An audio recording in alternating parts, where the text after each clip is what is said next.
Glad to be back today. Nothing like a Thursday morning and talk about stop loss. There's probably like 5 of you who are excited about this talk. At least 2 or 3 are at Yuzu's table. So why am I up here talking about stop loss and not a stop loss carrier? It's kind of weird, right? I don't think so. I think, so I really started my career as a producer, I told y'all yesterday, and then pretty quickly realized that the company I worked for and everyone else that we worked with really didn't understand any of it, and so I needed to learn. And so I was like, well, who holds the purse? To me, it's about follow the money. I need to see where's the money, because that's where everything kind of flows through. And I realized almost immediately it's stop loss. Well, then I need to learn stop loss. So I was there for several years, learned from all the different underwriters and stop loss carriers that we worked with, read all the policies. I literally read every proposal, every contingency, every application, every policy. I am a nerd. I don't expect y'all to do that. But I did that, and that's how I learned. And then worked in the captive space. So we had an offshore captive, which takes risk with stop loss carriers, and then domiciled a captive onshore. I owned a Cayman's captive for several years. I get brought in to help with stop loss issues. So sometimes a TBA will hire me to help with a stop loss issue. Sometimes a stop loss carrier will hire me to help with an issue with a vendor. Sometimes a plan sponsor or a health plan will hire me. So I have seen all the ugly things. I've seen good things too, but we don't talk about those. But I've seen all the ugly things inside of stop loss. And so my charge today was to have something that's engaging, which is difficult with stop loss. And I'm going to try to make it as light as I can. But what Ben said about this applies to everyone. It really does. Whether you're self-funded today or not, whether you're a broker or an employer, I really kind of want to clear the air and you're not dumb for asking the questions that you're asking. A lot of people I think are fearful, and John talked about this. They're fearful to ask the questions. So I want to be able to open that door, and then I'll be here all day. Come find me if you have more questions. I crammed as much as I could into this time period, and I'll talk as quickly as I can. I guess some of us didn't know who Thelma and Louise are, but who remembers Mythbusters? Okay, good. Then I know my crowd. We're fine. Did someone explain Thelma and Louise to you? Did they help you? So we're going to go with the Mythbusters theme here, and I'm hoping to do this in a way that helps you remember when you leave here. A few things I want to say about stop loss in general. Can I see the brokers? Can you raise your hand if you're a broker or you work with a brokerage agency? Okay. So employers, just so you know, to get licensed as a broker, you don't have to know anything about stop loss. To renew your license as a broker, you don't have to know anything about stop loss. In fact, I just finished my CE because I'm still a licensed producer. I still wholesale stop loss on the side and support brokers. And the continuing education course that I took had stop loss completely wrong. I did not tell them until I was done because I want them to report me that I did it right, but then I'm going to tell them afterwards. It was completely wrong. So I say that, John made the point about having grace for the broker. I think there's when you're not a producer, you're not a broker, you think, well, they're a licensed broker. They have to know all of this. Someone has to be teaching them. No one teaches you stop loss. No one. So then where's the next? Well, stop loss carriers, they must teach. They must explain it. No, that's not a thing. It's really not. I'm not saying there's not courses out there. I also have lunch and courses if anyone wants to know. But there's courses out there, but that's about it.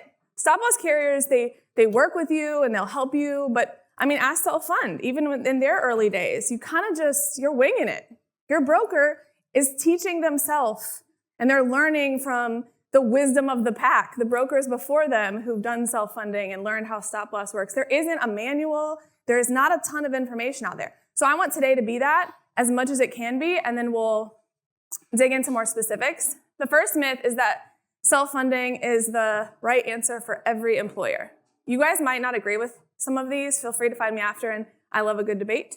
Unless you're Russell, we'll keep our debates for later. But a related myth to that is that you have to be a certain size. So when I first got in the business 10 years ago, it was you got to be 1,000 employer. You have to have 1,000 employees to self-fund, really. Then it became you have to be 500 employees to self-fund.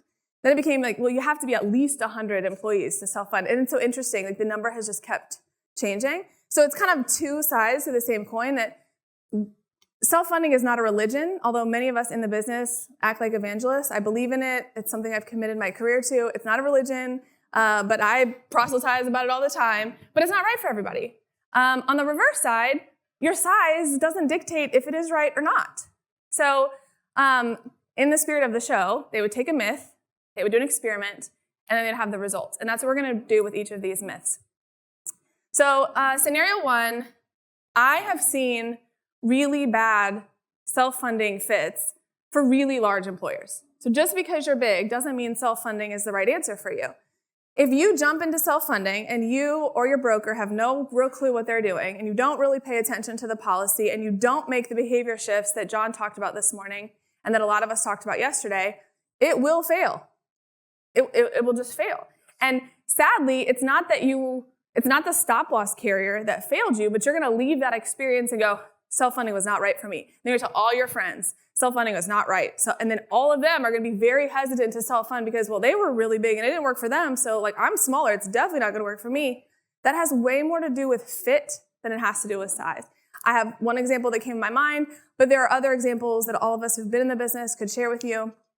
And the second is a small group success story. So on the wholesale side, I have a lot of very small groups that brokers who do know exactly what they're doing, they know who the right stop-loss partner is, they know who the right TPA is to work with them, they know how to make it work, and they tell the whole story to the employer so the employer knows exactly what they're getting into. So on one hand, you have a really large group who fails, but you could also have a pretty small group that's successful. So in my opinion, that busts that myth. Size is one factor in deciding if self-funded works, if stop-loss makes sense. Where size comes the most into play has to do with the regulation and the policies that are offered in the state. So there are some states that are really, because I operate in all 50, the regulation in the Midwest is actually pretty favorable. Some states you can't self-fund unless you're a certain size. That's not really an issue here. It is a factor, but it's not really an issue. What you need to look at are things like the volatility of your claims, if there's financial stability, what your cash flow looks like, how you want to be funding, what type of policy you're buying, who your partners are. The stop-loss carriers that you work with, they're filing policies in the state, and some of those have limitations and minimums. So that's when size really comes into play.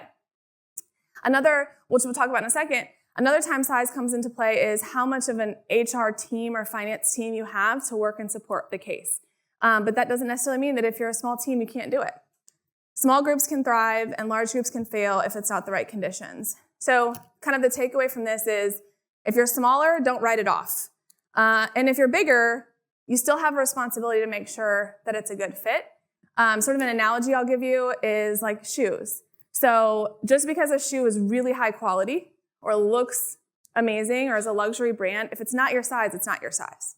And I just want you to remember that with self-funding. Whatever you've heard other people tell you, unless you're the exact same employer in the exact same place with the exact same employees and everything is mirrored, it doesn't apply to you. It may not be a right fit, or it could be.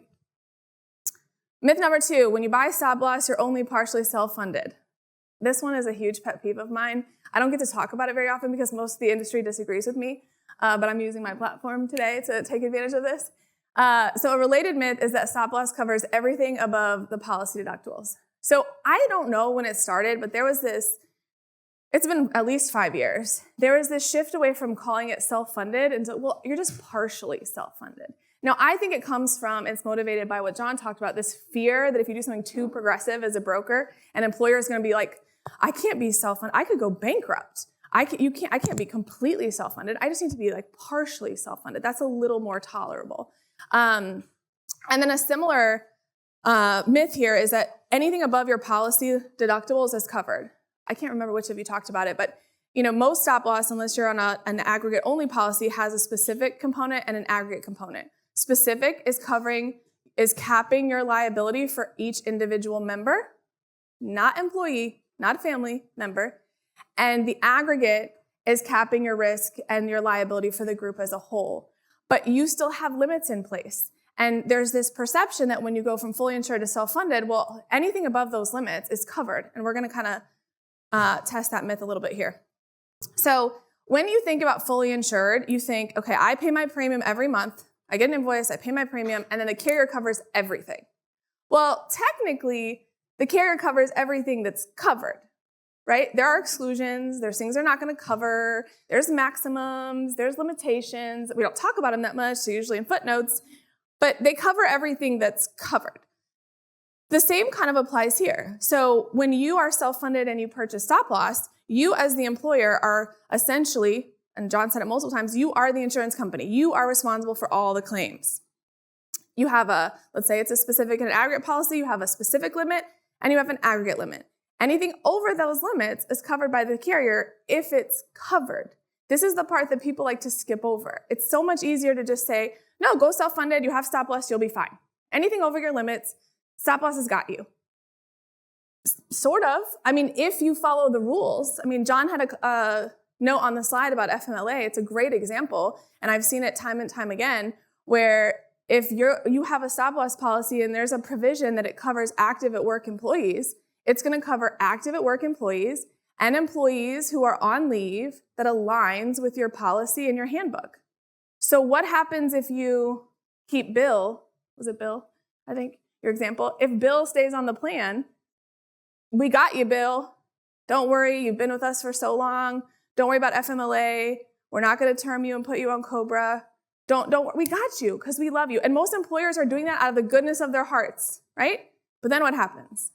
Bill has $500,000 in claims. Don't worry, you have stop loss.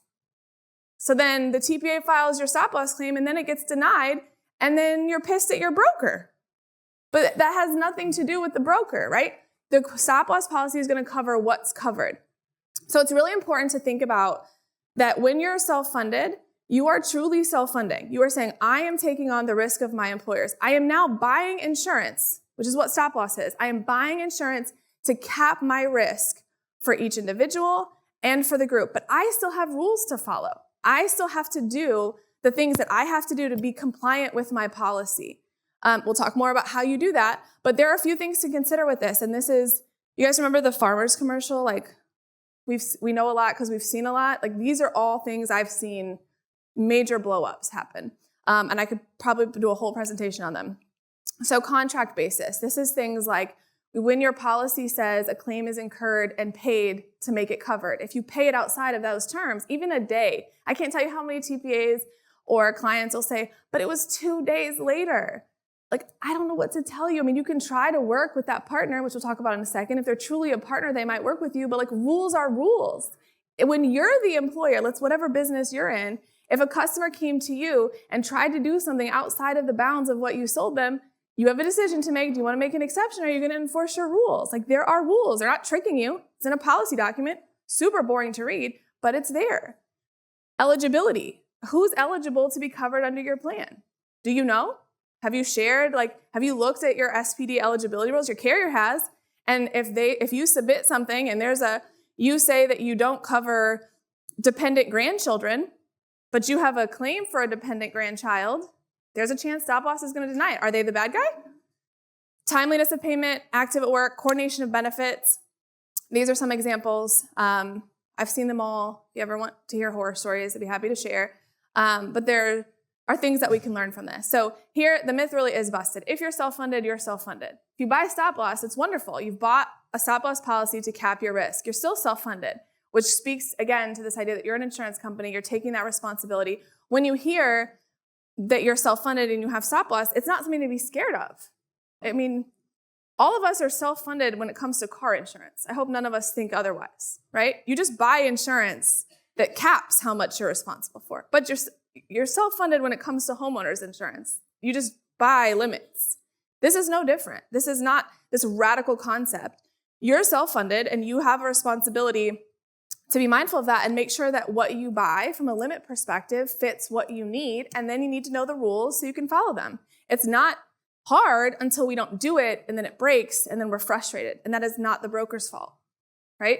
Again, I want to go back to the brokers who are great at self-funding have likely taught themselves or found a mentor.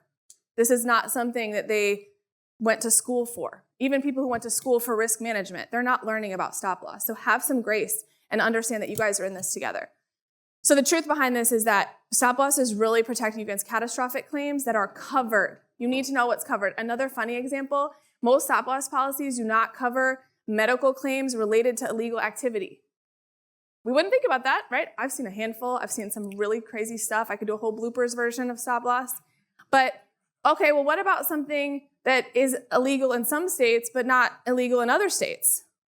What if they're traveling and they're doing it in a state that it's illegal, but they're from a state you have, like, I'm not saying y'all have to get into that level of granularity, but there are rules about stop loss, and you just need to be mindful about what those are. And when it, like I said yesterday, if you heard my talk yesterday, you might miss something. It happens. Like, learn from that and make sure that you're better moving forward. So make sure your policy plan language is tight. Make sure that you're on top of your vendors when it comes to notice. Make sure you're mindful about eligibility. The best way to do this is to keep complete document alignment between your handbook, your SPD, your stop loss policy. Your stop loss carrier is going to take your SPD and they're going to administer the plan off of that. If there's a disagreement between your employee handbook, your SPD, and your stop loss policy, the SPD will trump the handbook and the policy will trump the SPD. So what that means is you, as the employer, you need to keep your handbook and your SPD aligned to the policy. Enforce eligibility rules, can't stress that enough. And treat stop loss like a high deductible policy for your plan, not sort of a magic pay all button, which I think John spoke to. It's really, again, like I said, it's not that different from car insurance. So our 15-year-old has a learner's permit. I have PTSD because it's the most stressful thing that's ever happened to me. But my car insurance is going to cover him, but it's not going to cover him if he goes for a joyride by himself and I'm not in the car, right? But we look at rules around stop loss like, oh man, those terrible stop loss carriers, they're the bad guy. They're not. This is just their policy. So myth number 3, which is related to that, is that stop loss is a commodity. Lots of people argue with me about this, and then they work with me for a little while and learn that it really truly is not. Your stop loss carrier is truly a partner, or they're not. And a related myth to this is that brokers and vendors are a commodity. For the brokers in here, do you guys feel this? Like, we can just trade out agencies. Like, I'm going to fire broker A and I'm going to get broker B because they have better reports, right? Same thing with TPAs, right? Or PBMs. So we're going to talk a little bit about kind of how to test that idea. So you kind of have 2 opportunities as an employer or a broker who's selling stop loss. You can be really price obsessed only, or you can look for strategy. And the idea of like looking for a strategic partner is not to say that we're ignoring price, because price is a function of strategy. But if you're obsessed with price only, you are going to purchase stop loss like it is a commodity, and you're going to fail. And you're going to misplace the failure onto your stop loss partner when truly that's not where the blame is. So an example of this would be an employer who looks for the lowest possible rate. We've been there as employers. I've been there as a producer. John said it. You want change without change. We want the lowest cost we can get. And they bind that. But then later on, they find out that there was something they didn't know in that policy. Examples of this are riders that some carriers would put into a policy as a standard and then some don't. Well, the reason they can be so low is because they're not covering it. I'm trying to think of who, maybe Sims yesterday when he was talking about mental health. A lot of there are like utilization assumptions. Carriers make assumptions about things sometimes, and that's why their costs can be so much lower, and you won't find out until you find out, and now like, oh shoot, I really wish I hadn't just picked the cheapest option. Versus somebody who's looking for a strategic partner, because I usually get brought into the terrible, ugly stuff, I've been brought in so many times when a carrier had the legal, contractual right to tell the employer no, like everything was tight. The carrier had TPAC has done this so many times as a great partner. They have every reason to say no, but because they are a strategic partner, because they are invested in the mission, they make an exception. I'm not saying TPAC is the exception makers. Don't go back and tell them I said that. But they're great partners, right? Like that's a partnership. Accurus has done the same thing for me. I've worked with them for a lot of years. Those things are going to happen. I mean, Yuzu could tell you there's times where we look at things that are not explicitly included or excluded in an SPD. The policy doesn't address it. Underwriting didn't talk about it. What do? Well, when you have a strategic partnership with your carrier, you pick up the phone. And that's what Yuzu does. They pick up the phone. They call the carrier. They have a dialogue. They work through it together. What do you do when there's a gray area? What do you do when 2 parents are divorced, but there's a claim related to a child and the COB is funky because they're in the middle? You pick up the phone and you call the carrier. That can't happen if you don't have a strategic partnership. If all you have is an email address or an 800 number to call, you're not going to have that sort of collaboration. A price shopper, as it applies to the TPA, is the same thing. If you're looking for the cheapest admin fee, you've got this all wrong. If you are looking for the lowest PEPM on the plan, keeping your fixed costs as low as possible, you're thinking about it wrong. Fixed costs, staying low, matters. But what are they going to do with your variable costs? How are they going to partner with you around your claims? How are they going to get proactive with you to make sure that they're managing costs? So bind with the right fit. That goes to vendors, it goes to carriers, it goes to brokers. Just because a broker is telling you their commission is lower or telling you that they have all this other stuff, like make sure they're truly the right fit. So carriers all have a different risk appetite. Some carriers like certain industries or don't like certain industries.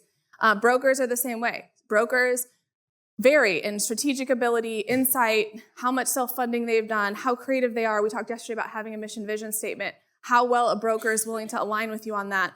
TPAs, I think we all probably could share some horror stories about TPAs and how they vary in operational capacity, experience, competence, for one. So the best outcomes are going to come when you're mindful of price, but you really look for strategic partnership. So my example I'll leave you with on this is kind of a funny story. So we have a family member who I'll never forget. This is probably, 8 years or so ago. Went to the gas station, not the sharpest crayon in the box, saw E85 gas and how cheap it was, and put it in their car. When you buy stop loss like a commodity, you're putting E85 gas in a car that shouldn't have E85 gas, okay? So I'm not saying it will blow up every time. I'm not saying that. Depends how much gas you put in there.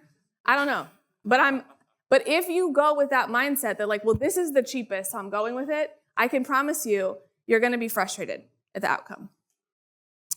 Myth number 4, self-funding is more trouble than it's worth.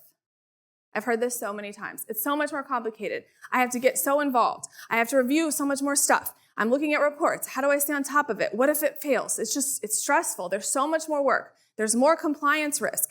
It's easier for me to mess up than if I'm fully insured. And one I didn't put on here too that I've heard is like, when I'm self-funded, I become the fiduciary. Newsflash, you're already the fiduciary. So the fully insured reality is that the carrier controls claims and compliance inside of a black box that you cannot see. So it is already complicated, you just can't see it. And they will tell you have no right to see it, you cannot have access to it. They will make it sound like it's not complicated. It's very complicated. Otherwise, why would they need so many hundreds of thousands of employees to manage it? Employers have less visibility, which means that when it breaks, by the time you see it, just think about the trickle-down effect, how bad it has to get for the client to see it. Those of us behind the scenes, we know in real time. Yuzu knows when a claim gets prior authorized, so does the nurse team. That claim hasn't even happened yet. You're going to find out when there's a denial and the employee is sitting in your office crying about how they're going to go bankrupt because they can't pay this bill and the carrier won't deal with it. So the self-funded reality is that you, the employer, the TPA, the plan sponsor, the health plan themselves, you have visibility from day one. It's sort of ignorance is bliss here, right? We've sort of convinced ourselves that fully insured is easier, less risky, less hard. It's not. It's just they keep it from you. But I guess if you want to be ignorant, then we'll go back to myth number 1, and then self-funded probably isn't the right fit for you. Transparency with the right vendors allows for real-time fixes and less penalties or denials. Doesn't mean there's never penalties or denials. It just means they'll happen less. It means you'll have more visibility into them. So there are examples, fully insured groups that don't realize that they're still a fiduciary, self-funded groups who catch eligibility issues in the middle of the year. Like I said yesterday, you're going to find things that you didn't know about. You're going to realize that you had a domestic partner rule in your SPD or your handbook that didn't jive, and then someone tried to sneak someone on the plan. Where's Nikhil? He probably feels that. And then, you'll realize, oh, wait, I have a gap here. I need to fill the gap. And, maybe I have to give notice for 60 days before that new thing gets, but, that's way better than a $400,000 claim denial 18 months from now. So you're going to see it. So we're busting that myth here, saying that fully insured doesn't mean no work. It just means that you're not seeing the operational and compliance pieces. You find out that it's work because you're going to have work every year dealing with employees who are unhappy about the increases, dealing with the financials around the fact that you're getting double-digit increases every year. You cannot tell me there's not work in that. You cannot tell me members are not complaining. You can't tell me people are going on an exit interview saying our benefits suck. You can't tell me that the leadership meetings where the costs are getting out of control and you're being told you have to contain them isn't work. It's just different work. It's just a different version of hard, but it's one where you know what's going on and you have control. So HR and members still chasing down things. Members don't get what they need. Balance bills, another sort of pet peeve of mine, is this idea that balance bills are unique to self-funding. They are absolutely not unique to self-funding. I also want everyone to understand that the TBA, self-fund health, your stop-loss carrier, they have nothing to do with balance bills. They cannot control them. If someone is telling you they have a program with no balance bills, they are lying. Balance bills come from a provider. Sometimes they're not even balance bills. Sometimes the member doesn't realize they have a responsibility to pay something. Happens on fully insured, happens on self-funded. It's this concept that ignorance is bliss, right? So when you're fully insured and you get a bill and you know you're with Blue Cross, you know what happens? I should put the study up here because there's a study that shows members just pay it. They bitch about it, but they pay it. On self-funded, oh, this is terrible insurance. I got a balance bill. Self-fund, why am I getting balance billed, right? They have nothing to do with it. What this means, self-funding brings these issues to view, gives you control so you can control them. Don't confuse visibility with trouble. Or if you want to, that's okay, but then just recognize that self-funding isn't right for you. Right partners and processes can make self-funding easier to manage. Another car analogy, it's kind of a pain to get your oil changed. Like timing it, figuring out when to take it. Think of self-funding like, yeah, it's a little work to get your oil changed, but it's more frequent, but I would much rather get my oil changed than deal with my engine going out. Myth number 5 is that a good year means no increase. And if fully insured carriers can give me credits on my renewal, well then self-funded carriers can do the same thing. I hear this all the time. So I moved self-funded, I did great. Like my loss ratio was controlled, I didn't have a ton of claims. So I'm gonna get no increase, or my favorite, I'm gonna get a rate decrease, right? So you didn't ask any questions when you were fully insured, you just took it. And then you move self-funded, it's like, well, I performed pretty okay, so I should actually get a decrease or I should get a rate pass. And you might. You're probably not gonna get an admin credit, which we'll talk about in a second, because that's fake money. But this concept that you're going to just have a rate pass, it's a little conflated. So a good year for self-funded looks like claims run really well, your renewal might still be up, and the following year stays flat. What are some reasons that you could have a good year and your renewal goes up, let's say 4%? Yeah, I heard trend. I should have had a slide like defining trend. Despite what people think, it is not just the word you say when you don't know the answer, right? Because that's how people in the industry use it. Why is this trend? Trend. We should have had someone dress up as trend. That would have been cool. It's a real thing though, right? Like we talk about inflation in the economy, but we don't talk about inflation in healthcare. We just say trend. No one really knows where it comes from. We wait to see like reports. The carrier says trend, and then everyone's like, that's just their excuse for trying to make more money. It's a real thing. It's a real thing. They are like, underwriters don't just have giant calculators. They don't just sit in their offices with giant calculators coming up with ways to make risk more expensive.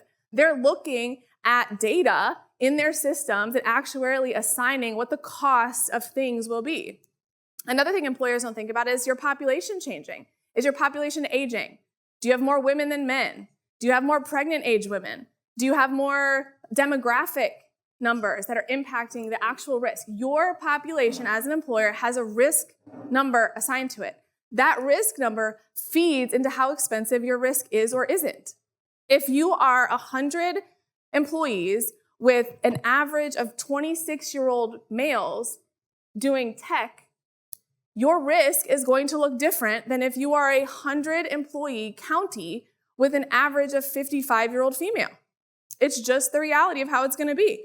That's not trend, that's just your demos. They're going to impact your risk. And if you're making hiring decisions, I'm not telling you to hire 25-year-old males, that's not what I'm saying, unless they're the right fit, but I am saying be mindful of your demos. So when you're hiring, if your population is getting older, don't get pissed, just recognize that your demos are impacting the risk of your group. On a fully insured case, we get happy when there's a 9% renewal. Now, because it came in at 26, but we beat them down we had to like come at them, and we got it down to 9. And eventually they gave us a rate pass. But what did we have to do in exchange for the rate pass? We had to triple our max out of pocket and make our ER copay $750 and, I don't know, spousal surcharge, right? Like we had it, like, so that's not a rate pass. That's changing benefit design. It's not a rate pass. But it's like we've kind of been brainwashed into thinking that, well, my carrier was willing to come down. My broker really went to bat for me. They got that number as low as they could. And then we switched to the plan design, so now it's all good. No, like that was transactional. They said, this is expensive. So you said, well, fine, give me less. They said, okay, well, it's less expensive. That's not a rate pass. That's not a good year. That's not control. It's brainwashing. A fully insured credit year, which is my personal favorite, is that BUCAs, which we talked about yesterday, Blue Cross, United, Cigna, Aetna, they will offer you admin credits. Your plan is too expensive, we'll give you admin credits. Those are technically, it looks amazing. Like I've seen as much as $102 PEPM and admin credit. Who's not excited about that? I'll tell you who's not. Who remembers when data used to cost? And then they issued, you have a cell phone, you get free data. Unlimited. Remember, people are switching carriers so they could get free data. This is the modern day version of that. It's not their money, it's yours. They're getting offset by rebates, by overrides, by other things. So it's an illusion that you're getting something when it's really nothing. So those credits also coincidentally almost always like get reduced at the next year or disappear completely. So reminders here, self-funding shows you exactly where it is. A clean year strengthens your position year over year over year. I think Ben was talking yesterday about managing a claim in real time so it doesn't haunt you for the next 10 years. That's real. So what you should be doing is being mindful of those savings, seeing that you're in it for the long game. Transparency is the real credit, not this like admin credit concept. Many miss, I don't have time, but you can find me and I'll answer for you, that riders are enacted automatically. So things like specific advance, ag accommodation, people think that they're just like this magic wand. No, like Yuzu or your TPA, they actually have to do things to get those riders enacted. You also have to purchase them. So you can't just like see it in a proposal and not pick it and then think it's gonna happen for you. Things like specific advance funding. People think you can always go to the carrier and ask them to sharpen their pencils. They might stab you with a pencil because carriers are so tired of hearing that. Marketing RFPs as many carriers as possible really helps. It doesn't, it hurts you in market. Lasers are terrible, and you should always renew with the 2412. Happy to talk about any of these with you guys. If you didn't already scan this to get your book, please do it and gift it to someone. And I hope you all learned a little bit more about stop loss. Good. So you talked about lasers. That's the first question. Why are stop loss carriers allowed? This is a great question. Why are stop loss carriers allowed to place numerous lasers on a health plan? Is this a new trend? I'm going to answer this. I'll see if the student has enough juice. Here's the thing.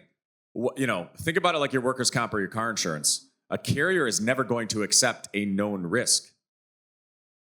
That's not what insurance is for, right? Insurance is to protect against the unknown, the risk of something unknown happening. If they know there's a $500,000 claimant and you're self-funded, you are paying for that $500,000 claimant. Thus, we need to figure out how to make that $500,000 claimant a $200,000 claimant, right? That's how you bend the cost curve. That's what we're trying to accomplish here.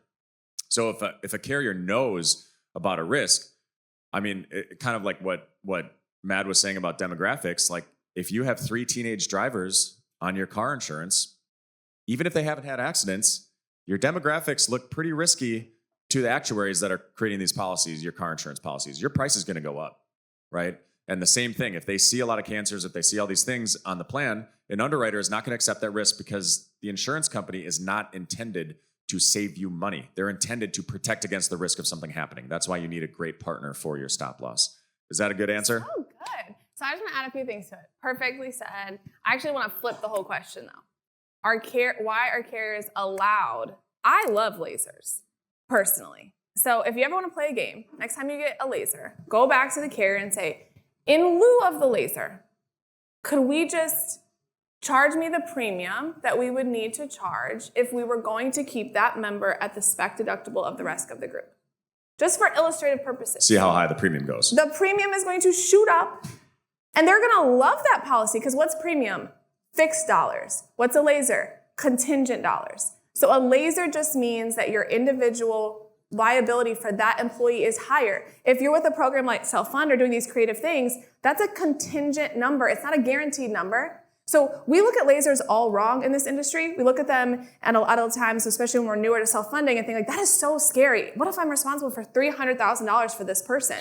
Well, you were responsible for that before. The difference is they're just gonna charge you higher premium.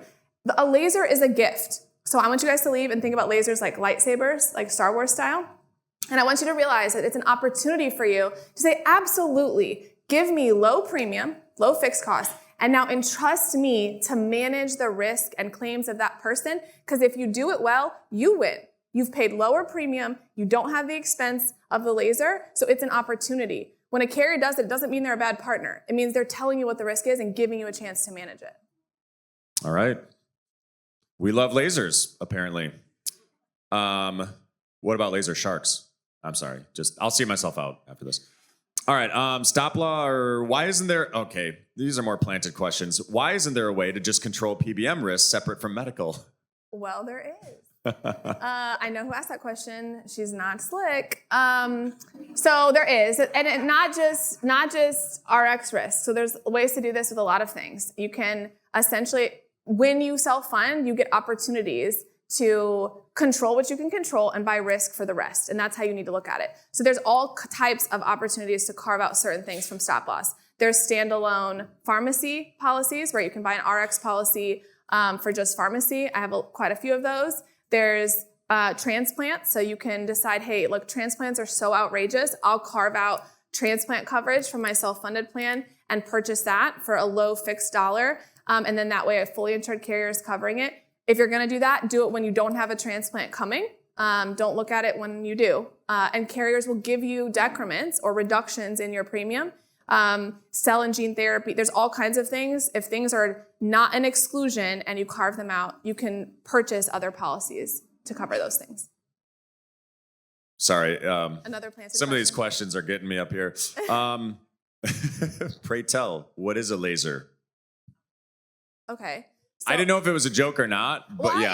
I'll answer it. Is anybody else? Everybody, when you are self-funded, if you have, unless you have an aggregate-only policy, you have specific coverage, and you're going to get issued a specific deductible, and that is going to be reflective of your group size. So, like a really small group is going to have a low specific deductible, something in the $20,000 per member range. A laser is when a particular member is very expensive, and they know they're going to be very expensive. So your specific deductible for everybody is $20,000, but your specific deductible for that expensive member is higher. So when you're fully insured, because you have one expensive member, the cost of everyone goes up. And if you're self-funded and you don't have a laser, but they know the cost is high, they could issue, some carriers will, they could issue you the policy without a laser, like I told you all to go test it and find out, but your premium is gonna be much higher. So a laser is assigning a higher limit of your liability as an employer for that individual. The member is still covered, so people think that we're lasering the person. It sounds painful. Like the member is still covered, they still get their benefits, their deductible and max out of pocket is still the same. It just means as an employer, a dollar amount that you have to hit before the carrier reimburses you is higher. Frickin' laser, I'm sorry. Can you explain a 2412 contract to those who may not? Well, before that, there was another one about lasers. Can an individual's laser increase year over year? The answer is yes. It just depends on what the risk is. Okay, so it depends on where that member is at, where their claims are at, what they project it to be. And what she was saying about variable costs, the more we can push the variable costs versus the fixed cost in your policy, the better it is, because that's more upside for you, the plan sponsor, meaning there are more opportunities to save versus if you're just pushing it into the premium. There's this expense load. There's some other things in there where like your premium really isn't your premium. Talk to us later about it. And they can reduce. And if the member comes off the plan, the laser disappears. The other thing, I'll give you the one nugget. It'll be the most valuable thing if you're self-funding groups here. Try to make your laser contingent. So a laser means Ben's really expensive, so I'm going to put a $300,000 laser on Ben. That's anything Ben has. So that's if Ben has a condition or he has a medical issue, injury. If you go back to the carrier and ask for a contingent laser that's specific to a particular condition, treatment, surgery, then that means if Ben goes and does other stuff or something else is discovered, that the laser, those dollars aren't impacting that number, right? So be mindful. Only for the specific risk that they're targeting. And some carriers won't, but like be mindful. Those are things that you can do. So if I have cancer and I'm a $300,000 claimant and then I get in a car accident, that laser applies no matter what. But if it's a contingent laser, in her example, and I get a car accident, then my original spec, the normal spec levels. I didn't want to jinx you and say car accident, so I just was like saying like amoeba-like in general. Yeah. Okay, a couple more real quick. Can you explain a 24/12 contract? Those who may not know or have heard of this. 24/12. So just immature versus mature contracts, how those operate, why you would get one over the other. Try to keep it succinct. Yeah, it's hard. We'll come out with some more content to help with these questions, but ask her later too. Yeah, so when you just hear random numbers around a contract basis, it's talking about the incurred period of time versus the paid period of time. And it's usually, there's a slash in the middle. So a 24/12 means a claim was incurred in a 24-month period and it's paid in this planned period. So let's use 1/1 of 26 as an example. If I'm renewing 1/1 of 26, and I would like to make sure that my claims from 2025 are covered under my policy, I am writing a 24/12, meaning it's incurred in 2025, those 12 months, or it's incurred in 2026, and then it's paid in 2026. Why would you do that? Because if someone goes in for something on New Year's Eve, which I see it all the time, that claim is not going to come in time for a 12, like it's not going to be paid in the previous policy period because that policy has expired. And it's not going to be paid in the new policy period if it's a 12/12, if there's not that incurred period. So you see a 24/12, you can see an 18/12, a 15/12, you can see a paid contract, which means if it's been with this carrier, it's been 5 years, anything that's been incurred and paid. My caution to you is, and this is to brokers and employers, people run in and run out contracts because it's the illusion of safety. It's math, folks. So don't just sell a 24/12. You're taking the risk one way or the other. Don't just either now or later. 24/12. And look, because all that means is you're still responsible for those claims. Right. It just means that they're applying to the policy period. Same thing goes with run out. We sell 12/15s and 12/18s because they're comfortable and we can tell the employer you're safe. Like, look at the real numbers. It's math. It's like a Roth versus a traditional IRA. The government is going to get their taxes, right? It's either on the front or the back end. What do you want? That's kind of the same style. There are so many good questions here. I'm going to go to a couple of hot button ones. So they're asking favorite contract terms, thoughts on a 12/12. What would you do? I think her answer is going to be, it depends on fit. It depends 100%. On fit. It's going to be based on your risk aversion. Where are you at as an organization? What are you trying to drive to? What's your long-term future? What are your goals? That's what it's going to come down to. That's always a discussion. Every single employer is going to be different. That's why we say we're not a good fit for everybody. And this policy might not be as good of a fit as this other policy. How many pending claims are out there? Are there things? Yeah. All those. It definitely depends. This is an awesome question, but I want to skip to the captive question. So really quick, a couple questions. What items do you think should be in every stop loss contract to set yourself up for the best success, such as no new lasers, which she would say don't do that. Or like a gene therapy carve out. This probably isn't, it depends as well, but are there some like non-negotiables? This is what I would always have in a stop loss contract. Yeah, if you are doing a specific and aggregate policy, make sure specific advance is in your policy. Some carriers it's embedded, some carriers it's an add-on fee. I guess my real takeaway from you for you from this is it's not that there's things that have to be in the policy no matter what. It's that you need to know what's in there. And you also need to recognize that it's negotiable. So there are some things, every stop loss carrier files their policies in the states that they issue policies. So there are certain things they can't negotiate. But like if a rider costs $250 and you want to negotiate that rider because you want there to be terminal liability, I shouldn't say that because some people are going to have questions about terminal liability. But if you want to have a rider in there, negotiate it. Say, can I get this for no extra cost? Or I don't notice this is in there. It's a negotiation, just like if you're doing car insurance and you're kind of playing around with things. So it's not so much about make sure it's in there. Spec advance is a big one if you have independent. And if you have a level funded policy, make sure you know what kind of policy you have. That's the important part. Absolutely.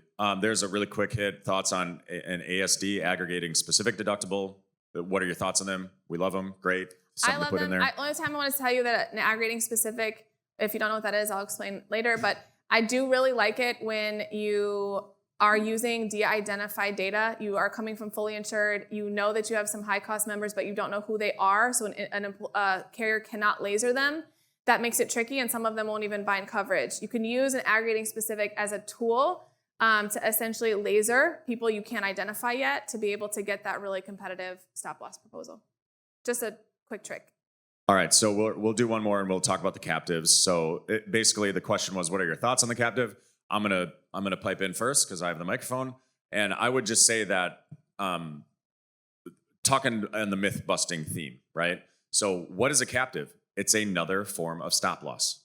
It is a form of stop loss. The captive is not going to rescue your organization out of the depths of misery and somehow fix your healthcare problem.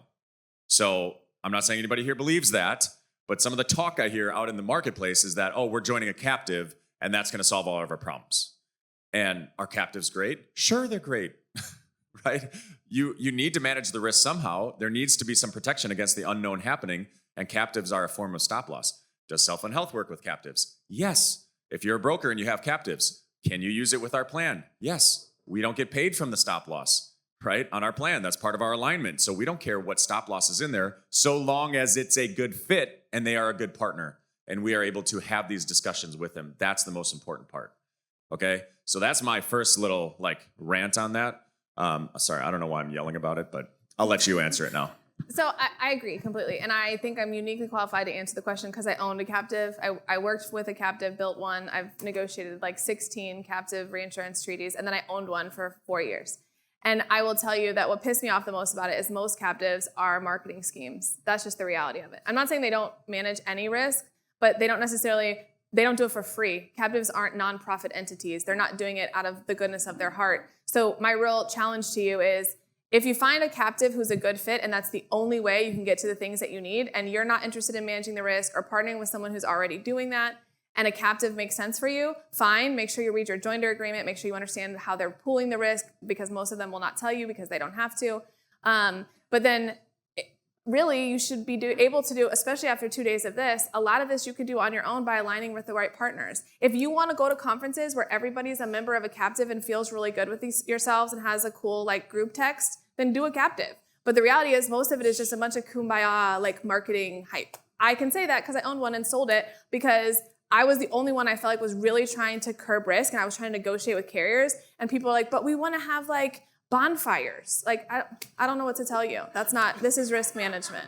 At the end of the day, if you want to spend less on healthcare, you do that by spending less on healthcare, right? Bingo. The insurance company, the captive, stop loss, right? The back end risk is there to protect you against the risk.